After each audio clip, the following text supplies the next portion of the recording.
Good morning. This is Monday 7:07. Very excited to be here, man.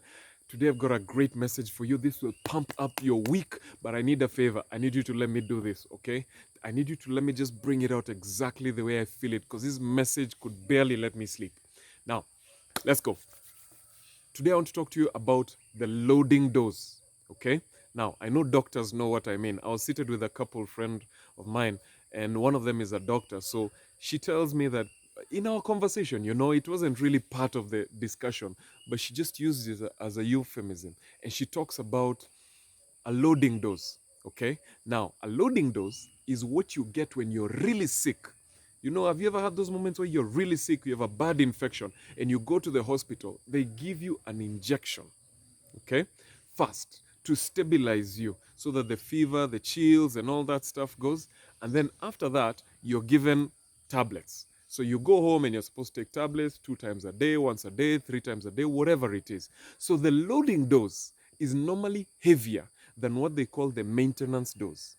The reason is the loading dose is supposed to stabilize you. It's supposed to deal with the height of that infection and the symptoms so that you can come to a normal level and now continue your healing. Now, if you're like me, most of the time, the rest of the tablets, as soon as we start feeling better, after day 1, day 2, many times we throw away the rest of the tablets, right? Okay, maybe it's just me. But sometimes I do that because I feel better. I'm thinking, why should I continue with medication? But here's the problem. When you throw away the maintenance dose, when you stop doing the continuous change, the continuous feeding, the continuous diet, the continuous transformation, the continuous waking up, whatever it is that you need to do, that you decided to do in your life, then what happens is the bacteria, they develop some immunity. They adapt to the initial dose. And many times later, you're actually told that the relapse is worse than what you had at the beginning. And if you've ever had a relapse, what happens is when you go back to the doctor, they change your medication because the bacteria have adapted. I know you know where I'm going with this.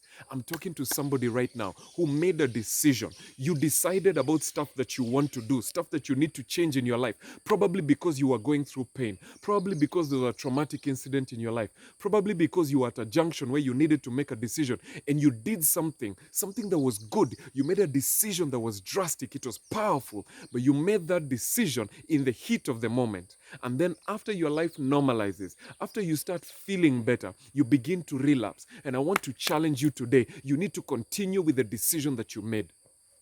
Consistency is key. Go beyond the loading dose. Go beyond that initial shock where you go and you fight the enemy and you fight the things that are fighting you in life and you feel like you've won the victory. Some of you right now, you've been so comfortable. After a short while, maybe you started working out, you've lost a bit of weight, and you're thinking, oh, now I'm okay. And you started going easy on the gym, you started going easy on the diet. I want to challenge you, get back up.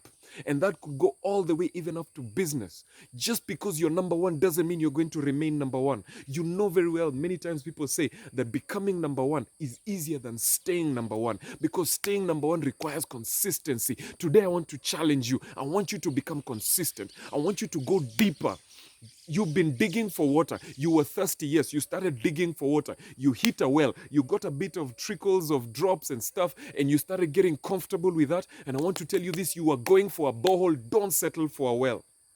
Some of us right now, we've settled just because we are comfortable, just because you made a bit of money, just because you still have a job. You're looking down and thinking, oh, everybody else has been fired. Guys don't have jobs.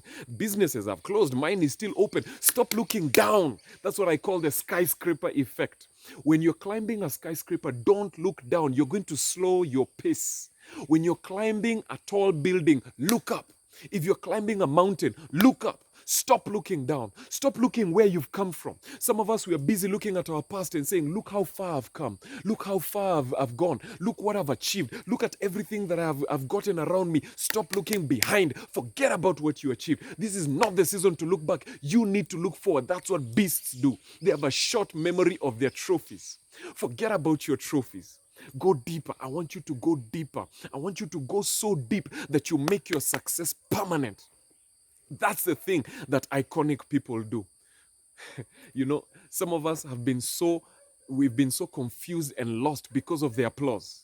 Just because people are applauding you and guys are saying, oh, look at you, man. You're doing so great. Look at what you did. Yesterday, you won this trophy. You're the best company in the country. You're the best employee of the year. And you got so comfortable because of the applause. And you allowed the applause to steal your hunger.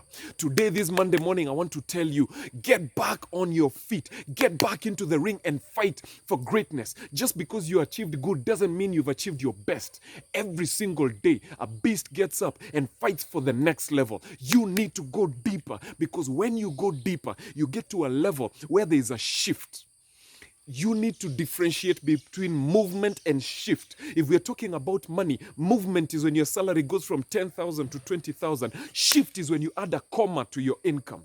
If we're talking about family, movement is when you begin to grow and you start becoming closer with your children. But shift is when your children look at you as the hero, when your children listen and hang on every word that you speak. I want you to make a shift in your life. In land, we are talking about appreciation. That is movement. When your land appreciates from a certain amount to another amount. But a shift is when you dig down for a foundation and you find gold on your land. The quality and the value of that land shifts from one level to another level. Greatness is about a shift, not about movement, not about minute progress. I want you to get to the level where there's a shift in your life and you make that next level permanent for you. Don't get comfortable just because people are applauding you. Some of us, we've got a global dream, and yet you have an estate hunger. You have an estate level of hunger. You have an estate mentality. Ngoma zako zinaweza hit tu kwa mtaa. You dream of being iconic, but ngoma zako, they are just made and tailor-made for wale watu wako kwa mtaa. You speak the language of the people around you, and you allow their applause to confuse you and to stagnate your growth. If you are the most intelligent person in the room, you're in the wrong room. Get out of that room and challenge yourself. Challenge yourself to grow to that next level. This is not the season where you wait. Who are you dimming your lights for?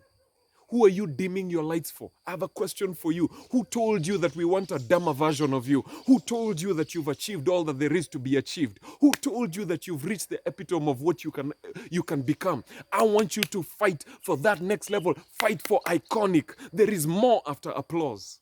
There is more. People need to get to the level where they hate you. Grow to the level where people will compete with you. Grow to the level where people will be afraid of you. I want you to annihilate the competition, not anesthetize the pain. It's not enough for you to feel good. I want you to make people rethink their careers. I want you to get to the level that when people speak about things in your area, they cannot fail to mention your name. I want you to get to the level where people cannot leave you out of the conversation in that particular area of your specialty, because you are so iconic in that field that your name cannot be edited out of the conversation. That when you get into a competition with people, that they rethink their careers, they look and ask themselves, do I really want to do this? Because this is what I'm up against. Grow beyond the level of being good and get to great. Get from great to iconic, because that is what transforms the people around you. That is what transforms the village. That is what transforms the country. That is what transforms the world. So some of you have hit a well. Some of you have hit a place where you've gotten enough water to quench your thirst. I want you to grow to the next level where you can transform and hit a borehole that can transform that whole entire place around you into that next level. Thank you for tuning in. Keep growing. Stay inspired. See you next week. Cheers.